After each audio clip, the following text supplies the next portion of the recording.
Efésios capítulo 3. Nós vamos ler do versículo 14 até o versículo 21. Não sei quantos estão lembrados, mas nós lemos bastante esse texto no ano de 2014. Na abertura da escola bíblica dominical, nós começamos a falar um pouco sobre orações.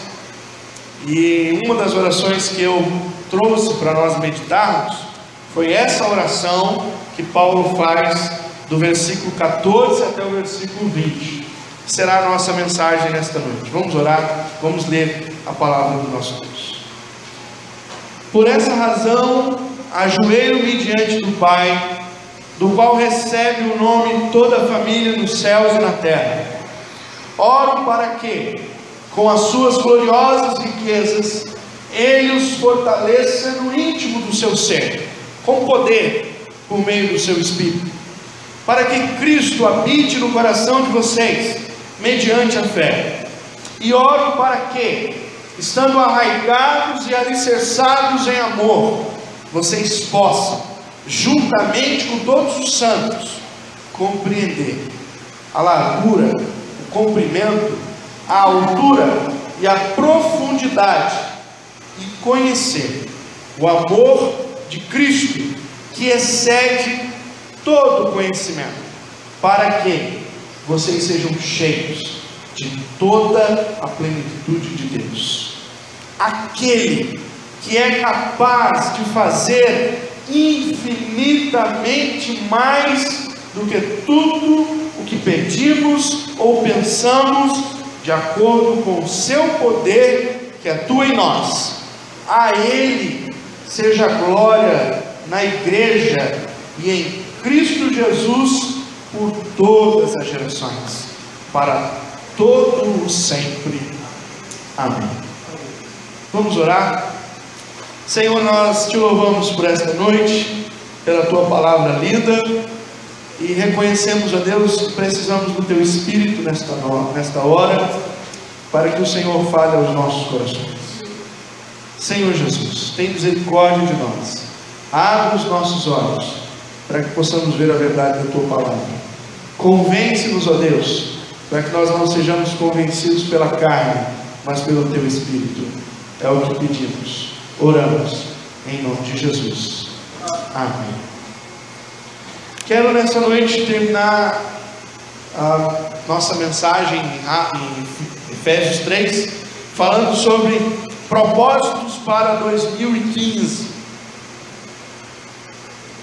Não sei quantos aqui já colocaram propósitos para o ano de 2015, ou já estão fazendo os seus propósitos para o ano de 2015. Mas esse texto veio bem a calhar para a gente falar sobre isso neste final de ano. Chegamos ao fim de 2004 e esse texto revela uma linda e ousada oração do apóstolo Paulo. Paulo ora, e a oração dele, além de ser linda, é ousada. E ele ora pelos crentes de Éfeso. E essa oração que Paulo faz aqui, eu quero que você pense nela hoje, quero convidar para que ela seja uma oração como uma orientação para você no ano de 2015. Se você pensar como que eu tenho que levar a minha vida no ano de 2015, não sei quantos aqui tem computador, se você quiser fazer, vai lá na Bíblia Online, copia esse texto, põe numa folha bem grande e cola em algum lugar na sua casa, no seu caderno, na sua escrivaninha, lá na beliche onde você dorme, na porta da geladeira que você visita pra caramba durante todo o tempo. Põe em algum lugar. Mas eu quero convidar você a deixar esse texto orientar o teu ano, ou seja, estabelecer os propósitos para você em 2015. A palavra de Deus, irmãos, ela precisa ser luz para o nosso caminho. Não é isso que a Bíblia diz? Luz para os teus caminhos, para os meus caminhos é a tua palavra. Agora, quando que ela se torna luz para os nossos caminhos? Quando nós colocamos a palavra de Deus em prática. Se ela não se tornar uma prática na minha vida, ela não é luz para nada. Ela é mais um livro que você vai ler. Mas se ela é agora algo que traz ensinamentos, traz orientação e traz vida prática, então ela sim é luz para o seu e para o meu caminho. Então eu queria que você pensasse em 3 coisas nesse texto. Primeiro, Paulo começa o versículo 14 dizendo: por esta razão, há uma razão, e a razão está detalhada pelo apóstolo Paulo nos versículos anteriores. A graça de Deus na sua vida, o ministério da vida de Paulo, tudo aquilo que ele fez e andou fazendo pelo Senhor, a sua situação de prisioneiro pela fé. Por tudo isso, por esta razão, por este momento que ele está vivendo, ele diz uma coisa: eu ajoelho-me diante do Pai. O que eu queria pensar com você, a primeira coisa é: ajoelhe-se diante de Deus no ano de 2015. O que te colocou de joelhos no ano de 2014? O que fez você orar neste ano? Quais foram os momentos que você colocou-se diante de Deus e orou? O que foi que te fez? É interessante como a maioria de nós só ora quando aparece algum problema grave para a gente enfrentar. O cara descobriu que tem uma enfermidade, então ele vira um homem de oração, uma mulher de oração. Agora eu preciso encarar a enfermidade: ou Deus me cura, ou eu acho Jesus logo logo. Então ele vai orar. Ou ele perde o emprego e as contas começam a bater na frente da casa dele. Aí ele importuna Deus, aí ele vira um homem de oração, uma mulher de oração, e faz os outros orar por ele também, né? Liga para todo mundo, põe no Facebook, faz corrente, vai na igreja dele, mais em 5, 6. Se passar na frente da Universal um caderninho de velar, ele olha para um lado, olha para o outro, escreve, não faz mal, é mais oração. Isso porque se ele passar na frente de outra coisa, pode ser que ele ponha o nome também. O que é que faz a gente orar? Às vezes as dificuldades da vida só que fazem a gente orar. E eu quero convidar você a mudar isso no ano de 2015. A mudar essa atitude de oração que a gente só faz quando tem problema. A gente parece um pouco aqueles 10 leprosos que apareceram diante de Jesus. Jesus estava passando e tinham 10 leprosos. E o que 10 leprosos querem para a vida dele? Uma BMW? Uma casa própria? O que 10 leprosos querem? Cura. Porque se ele tiver uma BMW e continuar com a lepra, dançou, não adianta nada. Se ele ganhar uma casa no sorteio da Mega Sena, da Telecena, não adiantou nada, ele não pode morar lá. O que 10 leprosos querem? Eles querem cura. E ao verem Jesus passando, os 10 chegaram para Jesus e pediram: Senhor, tem misericórdia de nós. E Jesus fez um teste com eles. Jesus orou para que eles sejam curados, fossem curados, e disse para eles: agora façam conforme a lei. Sabe o que a lei dizia quando um leproso era curado ou não tinha mais lepra? Quem sabe? Levanta a mão, deixa eu ver. Quem leu o Antigo Testamento? Meu povo perece por falta de conhecimento, né? O leproso tinha que voltar ao sacerdote.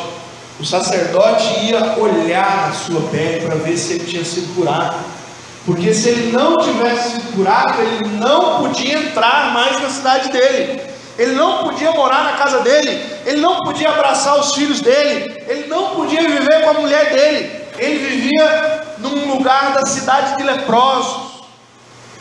Jesus falou para aqueles homens: vão ao sacerdote e se mostrem. Enquanto eles estavam indo até o sacerdote, eles começaram a olhar na sua pele e viram que as lepras estavam sumindo. E aí, eles correram, e somente um dos 10 voltou até o Senhor Jesus, e novamente se colocou diante de Jesus. Querido irmão, o que te faz ajoelhar diante de Deus? Se você se ajoelha diante de Deus só na encrenca, mude. Deus não quer que a gente esteja diante dele só nos momentos difíceis. A oração é um momento de comunhão, de alegria, de gozo, de fraternidade, diante do Senhor que tudo pode. Não é apenas um momento de sessão de descarrego. Tem gente que acha que Deus é para-raio, e ele vai lá e coloca diante de Deus e diz: Senhor, ouve a lista, Senhor, esse é o meu problema, faz isso, faz aquilo, olha esse, olha aquilo, vai colar. Deus parece um garçom, um mordomo nas nossas mãos quando nós oramos. Nós esquecemos do Salmo 100, entrando diante dele com ações de graça, com cânticos de louvor. Quantas vezes a nossa oração não tem em nenhum momento: Senhor Jesus, como o Senhor é maravilhoso, como o Senhor é glorioso, eu sou feliz em conhecer o Senhor, um Deus que faz tantas coisas. Quantas vezes a nossa oração, a gente não lembra de quem é o Deus que nós estamos orando? Quero desafiar você a mudar isso. Os judeus, irmãos, oravam em pé. O costume dos judeus era orar em pé. No entanto, quando queriam demonstrar uma profunda devoção, então eles se ajoelhavam. A oração de joelhos demonstra fervor e emoção. Queridos irmãos, quanto de emoção ainda tem na tua vida quando você fala com Jesus? Quanto de fervor ainda aquece o teu coração quando você canta ao Senhor? Eu tenho medo, muito medo, de que todas as coisas que nós fazemos para Deus se tornem algo meramente formal, prático. Nós já sabemos como orar, a nossa oração é decorada. A gente fala mal dos católicos que fica lá: Pai nosso, que estás nos céus, santificado seja o vosso nome, Pai Maria, cheia de graça, Senhor. Mas a gente às vezes é a mesma coisa diante de Deus. A nossa oração é formalzinha: Senhor, obrigado por este dia. Nem quando a gente vai comer, se a gente não abrir a boca para orar, se tiver um papagaio, ele já ora por você, ele já sabe como é a sua oração. Senhor, obrigado por esse alimento, em nome de Jesus, amém. Louvado seja, aleluia. Vou estar mais inspirado. Olha a ideia do texto. Paulo se colocou de joelho. Era um momento de oração com fervor e emoção. Não eram palavras ao vento, não era um ritual a ser cumprido, mas era um momento de intimidade, era um momento santo. Veja comigo alguns encontros onde homens se ajoelharam diante de Deus. Salomão se ajoelha diante de Deus para orar na dedicação do templo. Está em 1 Reis capítulo 8, o versículo 54 diz: Salomão ficou em pé na presença de todos, aonde havia se ajoelhado para orar a Deus. Se você olhar o texto de Atos capítulo 9, versículo 40, Pedro está no momento na sala com um defunto, uma mulher morta, e aqueles homens estão ao lado dele dizendo: Pedro, por favor, Dorcas não poderia morrer, ela é muito útil. Pedro diz: sai todo mundo da sala, fica só Pedro e o defunto. E Pedro se ajoelha e ele ora para que Deus dê vida de novo a Dorcas. e diz para ela: Tabita, levanta. Ele ajoelhou. Era um momento de emoção e de fervor. O apóstolo Paulo, por 2 vezes, quando ele vai se despedir com os amigos, ele chama para orar e eles se ajoelham diante de Deus. O que tem feito você se ajoelhar diante do Senhor? Ajoelhe-se mais em 2015. Cresça na intimidade com o Senhor através de uma oração fervorosa e com emoção. Permita que o teu coração fale ao Senhor. Permita que a palavra de Deus direcione a sua oração. Ponha fervor na sua vida de intimidade com o Senhor. Esse é o exemplo que o apóstolo Paulo nos deixa nesse texto. Amém? Segunda coisa que eu quero que você entenda nesse texto que Paulo ensina para nós, propósito para 2015, é que Paulo fez algumas orações com propósitos. Quero que você perceba comigo no texto os paraquês de Paulo. Paulo cita 4 para quê. Esse objetivo, essa ideia do para quê é com a finalidade, com o objetivo de, com o alvo para. Quando Paulo ora, ele diz: para que isso aconteça. Para que você vai viver o ano de 2015? Qual é o propósito para você viver o ano de 2015? Vamos ver, versículo 16. Olha o paraquê do apóstolo Paulo no versículo 16. Oro para que, com as suas gloriosas riquezas, Ele, o Deus Todo-Poderoso, os fortaleça. O objetivo do apóstolo Paulo na sua oração pelos cristãos era para que eles fossem fortalecidos, para que eles tenham força. A ideia aqui é a mesma ideia do grego, lá de Atos capítulo 2, a palavra dinamis. Dinamis é poder de Deus, força de Deus, ser cheio da ação de Deus. Qual é a ideia então? Poder que habilita o cristão.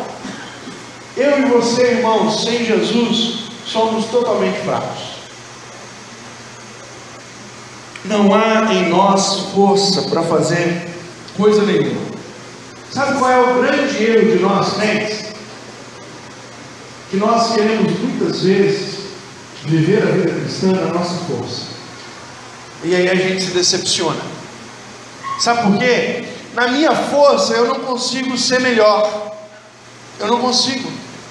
Na minha força eu não consigo vencer alguns pecados. Na minha força eu não consigo deixar alguns hábitos ruins. Na minha força eu não consigo fazer coisas que eu sei que deveriam ser feitas. Exemplo: eu sei que eu deveria vir à escola bíblica dominical, mas na minha força, o que eu prefiro?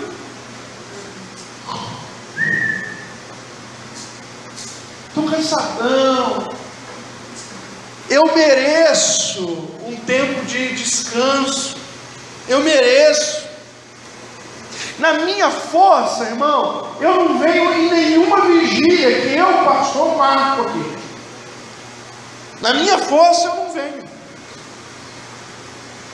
O grande problema nosso é que a gente acha que a gente tem que fazer as coisas de Deus com a força nossa. E aí o bicho pega, dá tudo errado. Dá tudo errado. Sabe por quê? A tua força é absolutamente ineficaz para se fazer as ações espirituais. Por isso, lembra quando Jesus chegou para os discípulos? Os discípulos tinham andado com Jesus quantos anos? Diquinha aqui, ó, meu dedinho. Não fala para mim. Durante 3 anos Jesus ensinou os discípulos. Durante 3 anos Jesus mostrou para eles como tinha que fazer. Durante 3 anos eles oraram com Jesus quando não dormiam. Durante 3 anos eles tiveram o maior seminário aberto de todos os tempos. Certo? Jesus morreu, ressuscitou, apareceu a eles e disse para eles assim, ó: agora vocês vão, façam discípulos de todas as nações. Não foi? E aí Jesus disse para eles: vai, camarada, pode ir. Foi isso que Jesus falou? Depois de tudo isso, irmão, Jesus disse para eles: não vão agora, esperem, porque vocês serão cheios do Espírito Santo. Mas recebereis poder ao descer sobre vós o Espírito. De quem é o poder? De quem é a força? Do que você precisa então, irmãos, para fazer as coisas de Deus? Do poder de Deus, da força de Deus, não da sua força. O camarada é um pingaiada, ele nunca vai conseguir parar de ser um pingaiada se ele quiser parar por si só. Ele precisa de Deus. Deus precisa romper e ajudá-lo nessa situação. O cidadão tem outro vício, sei lá, ele não consegue romper. Deus precisa entrar na sua história. Então, o chamado de Deus que Paulo diz, ele ora para quê? Para que esse poder de Deus faça com que você fique firme em Cristo. Você não consegue firmar a sua vida em Jesus no ano 2015 na sua força. Você precisa que Jesus firme você, que o Espírito de Deus firme você. Você não consegue viver uma vida para Cristo, então o Espírito Santo de Deus na sua vida faz você viver para Cristo. É esse poder que faz você permanecer em Jesus, viver em Jesus e trabalhar para Jesus. Quantas vezes você começou um ano e disse: esse ano eu vou fazer um monte de coisa para o Senhor, e parou nos primeiros meses? Não precisa levantar a mão. Pense. Sabe por quê? Porque você quis fazer. Você quis fazer da tua força. Você quis fazer da tua maneira. Você não permitiu que o Espírito Santo de Deus agisse e fizesse através de você. Então não dá certo. Nós não temos forças. Nós precisamos da força de Deus para permanecer nele, para viver para ele, para trabalhar para ele. Amém? Paulo ora para isso, para que sejam cheios, fortalecidos da força do Senhor. Versículo 17, um outro para que do apóstolo Paulo. Ele diz assim: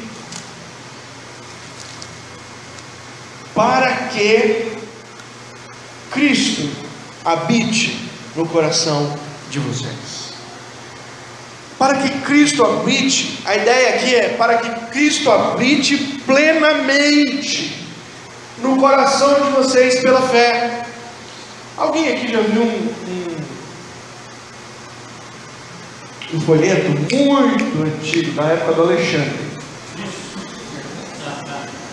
que chama Coração de Carlinhos? Alguém já viu? Nem o Alexandre. A Luísa me ajudou aqui, né, Luísa? Graças a Deus pelo amor. O Coração de Carlinhos, a ideia é o seguinte: quando você está, pense no coração, no centro do coração, quando você está sem Jesus, tem uma cadeira. E essa cadeira, quem está sentado lá? Você mesmo. Quem manda no seu coração? Você. E aí o desenho mostra ali um monte de largato, bicho nojento, um monte de coisa, simbolizando o Pecado. Quando você está no centro do teu coração, o que domina o teu coração? O pecado. Ele tem poder sobre você. Você é dominado pelo pecado. Um dia Jesus entra no seu coração, e aí ele vai lá gentilmente e dá uma bica em você. Você sai da cadeira. Quem senta na cadeira? Jesus. Quem está no centro do teu coração? Jesus. Quando Jesus está no centro do coração, o que acontece? Os pecados vão fora, certo? Aí a vida vai passando, e a historinha conta que Carlinhos se aproxima do coração, do centro de novo, e ele fica meio que querendo dividir o lugar com Jesus. Dá uma beirinha aí, Jesus, deixa eu sentar aqui, metadinho para cada. O Senhor manda metade, eu mando metade. E de repente ele vai tirando Jesus do centro, ele vai assumindo de novo o centro. E aí os bichinhos vão voltando. Porque quando a gente tem domínio da nossa vida, o pecado que tenazmente nos assedia, o que acontece? Toma conta de nós. Qual é a oração que o apóstolo Paulo faz? Irmãos, que Cristo habite o coração de vocês, mas habite plenamente. Que não haja espaço para mais nada. Que Ele seja o centro no coração de vocês, mas não só o centro, mas que Ele expanda ao ponto que o coração de vocês estará cheio do Senhor Jesus, e nada mais tomará conta da vida de vocês. Aumento de intimidade para 2015, é isso que o apóstolo Paulo ora. Profundidade de entendimento só pode ser alcançado por uma fé em ação, irmão. Se a fé sua não tiver em ação, você está perdido. Quando eu era pequeno, criança, né? Pequeno ainda sou. Quando eu era criança, não faz muito tempo,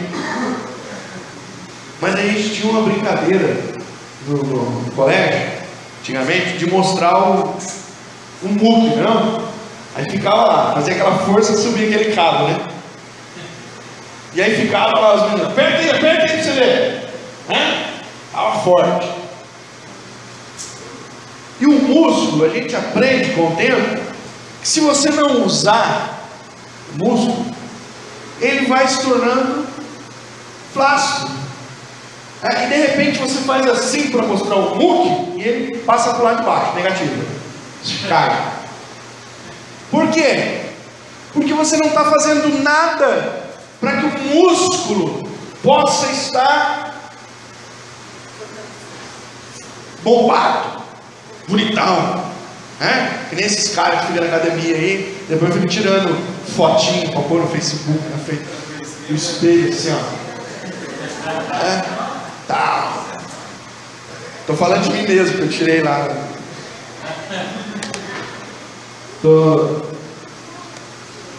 Qual é a ideia? A fé é a mesma coisa. Se a tua fé é usada só uma vez por mês, uma vez em 2 meses, quando você precisar dela, negativo. Vai estar negativo. Não vai adiantar nada. A tua fé tem que ser usada diariamente. Por isso o apóstolo Paulo ora. Profundidade de entendimento só pode ser alcançada por uma fé em ação. Ou você vive todos os dias com Cristo, ou você não vive nenhum deles. Não tem nem tempo. Por isso Paulo ora para que Cristo habite os vossos corações. Outro paraquê do apóstolo Paulo, versículo 17b e 18, ele ora assim, oro para que, estando arraigados e alicerçados em... E aí no versículo 18 ele começa a dizer, para que vocês possam compreender o amor de Cristo Jesus, a largura, a altura, o comprimento e a profundidade do amor de Jesus. Qual é o pedido da oração do apóstolo Paulo? Para que conheçam o amor. Interessante que Paulo usa uma palavra aí, conhecimento ou compreender. Essa palavra em grego é uma palavra bonita para você aprender aí, ó. É katalabestai. Não é línguas não, o pastor não está orando em línguas aqui não. É grego. Katalabestai significa, ou dá a entender o seguinte: não é um mero aprendizado intelectual, mas é um zelo, um esforço para aprender.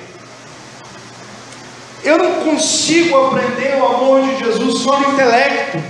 Para aprender o amor de Jesus eu preciso me envolver. É uma experiência prática, de uma convivência, para que eu possa compreender o amor de Jesus. O amor de Jesus não é só teórico, irmão. O amor de Jesus, ele é prático. E aqui vem a ideia. A verdade desse amor não é aprendida por um indivíduo isoladamente, mas com todos os santos. Sabe quem é que vai me ensinar o amor de Jesus? Vocês. Sabe quem é que vai te ensinar o amor de Jesus? Olha para o lado, olha para trás. O convívio com os santos de Cristo é nesse convívio, é no agir, é no dia a dia, é estando junto, é compartilhando. É assim que nós aprendemos o amor de Cristo. Não dá para aprender o amor de Jesus em casa sozinho, gente. Não existe alguém que seja da igreja que não participa da igreja. Não existe alguém que seja, vamos assim dizer, encharcado do amor de Jesus e que fique na casa dele, isolado, sem comunhão. Você quer ver alguém que não tem o amor de Jesus, ou o amor de Jesus está baixinho na vida dele? É quando ele não começa a vir na igreja mais, quando ele não quer saber mais da igreja, quando ele arruma qualquer coisa para não vir na igreja. Vai ter jogo de botão, pastor, eu vou assistir jogo de botão. Sou apaixonado por jogo de botão. Quando vai ter aula de crochê, e o cara diz: não, eu amo aula de crochê. Quando ele faz qualquer coisa, para ele não estar na comunhão com os seus irmãos. Sabe quem que ensina o amor de Cristo? Nós. O convívio um com o outro. O provérbio diz assim: assim como o ferro com o ferro se afia, assim um irmão com outro irmão. Você não é irmão, é abelha no céu. Paulo ora para que vocês conheçam o amor. Para conhecer o amor, irmão, tem que andar junto. Para conhecer o amor, tem que, de vez em quando, estressar junto. Para conhecer o amor, tem que comer 1 quilo de sal junto. É bonito a gente dizer que ama de longe, né? É lindo. Você já percebeu como a gente, crente de uma igreja, ama mais os irmãos das outras igrejas? A gente ama mais o irmão. Nossa, aquele irmão que eu vejo uma vez por mês. Ai, que benção, irmão. Que benção. Aquele que eu vejo uma vez por ano, nossa, benção. O meu irmão lá da igreja, não aguento mais. Ó.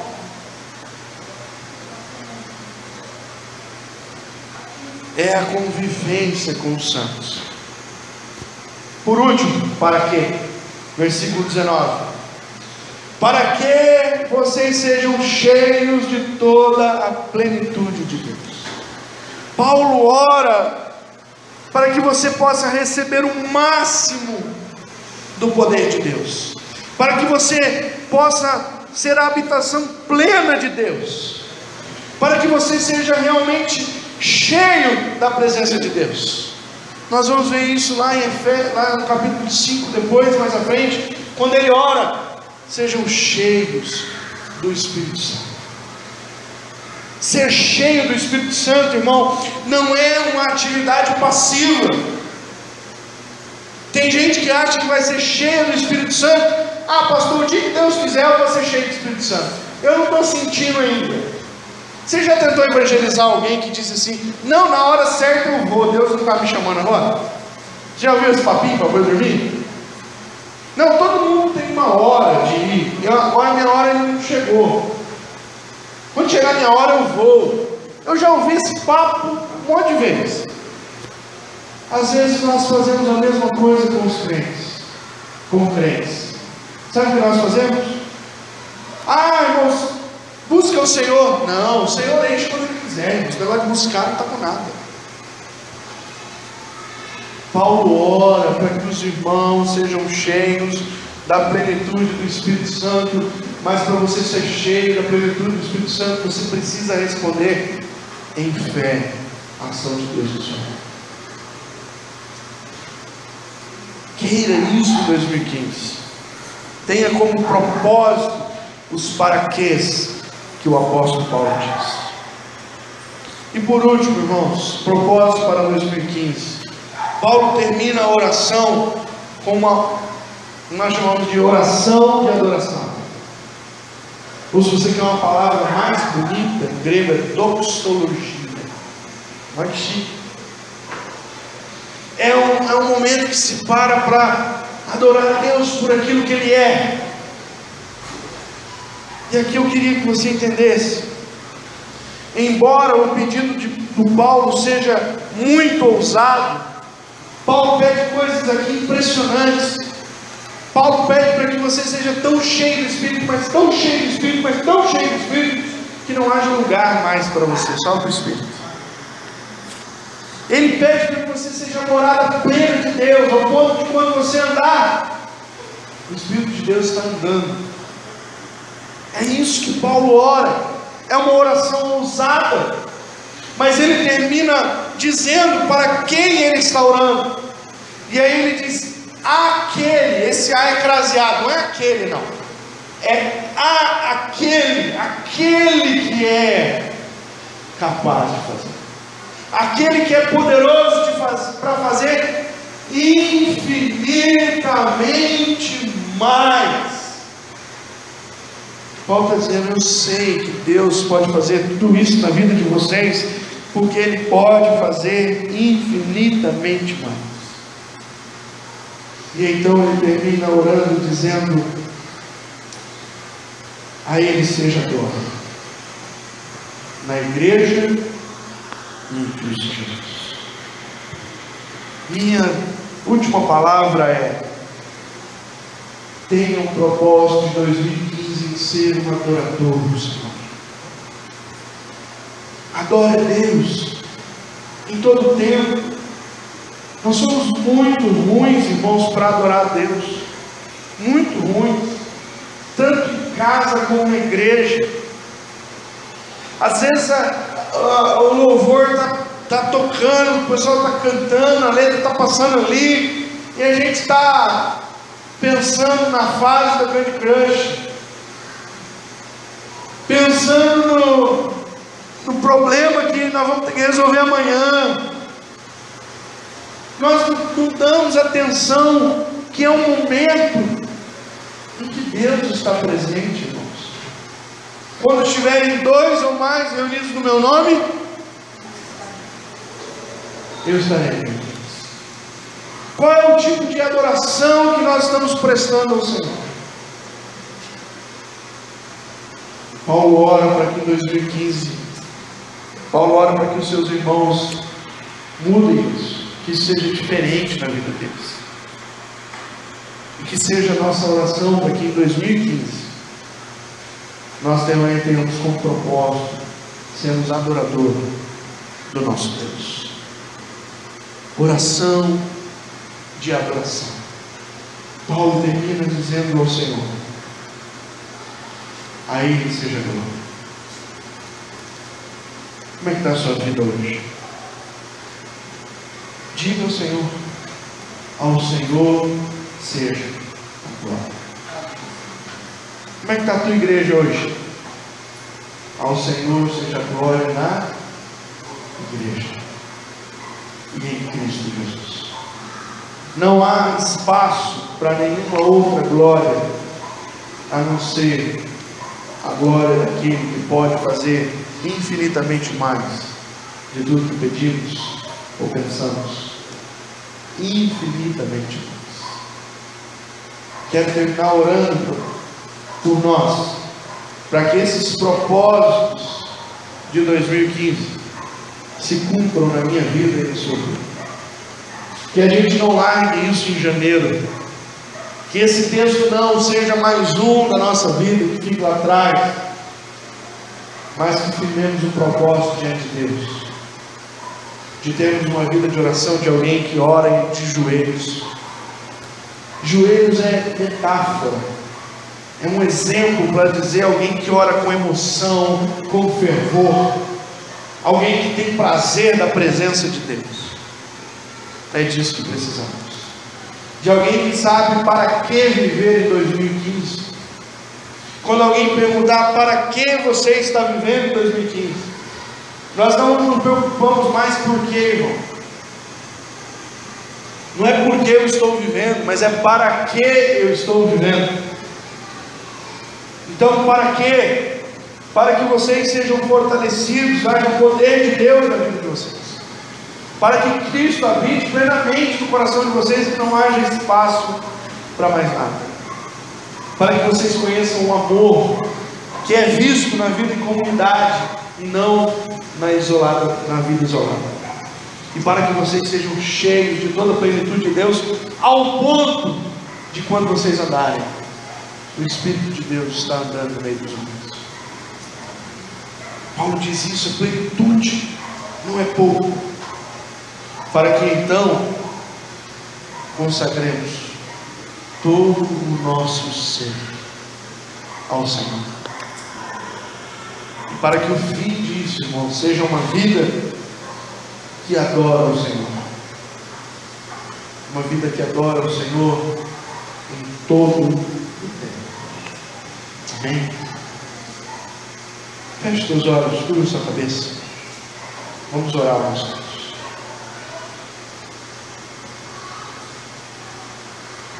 Obrigado, Senhor, pelo nosso último culto no ano de 2014. Obrigado, Deus, porque o Senhor nos trouxe até aqui. E obrigado por essa palavra que põe para nós propósitos para o ano de 2015. Sabemos, ó Deus, que todos esses propósitos não serão, ó Deus, feitos se não for na tua força. Por isso, ó Deus, nós oramos que o Senhor tenha misericórdia de nós. Que, ó Deus, haja na nossa vida em 2015 uma vida de oração com emoção e fervor. Para que haja, ó Deus, no ano de 2015, ó Deus, uma vida fortalecida no poder do Teu Espírito. Para que também haja uma vida em 2015, ó Deus, onde o Senhor seja plenitude no nosso coração. Não haja lugar para mais nada a não ser plenitude do Senhor. Para que no ano de 2015 eu e meus irmãos queiramos conhecer mais ainda o amor de Cristo que se demonstra na comunidade, na vida um com o outro, Senhor. Meu Deus, para que em 2015, ó Pai, eu e meus irmãos sejamos cheios de toda a plenitude de Deus. Para que, Senhor? Para que em 2015 a minha vida, a vida dos meus irmãos, seja glorificar o Teu nome. Senhor, nós oramos por isso. Oramos, ó Deus, para que se cumpra isso em nós. Tem misericórdia, Senhor, e nos ajuda, em nome de Jesus.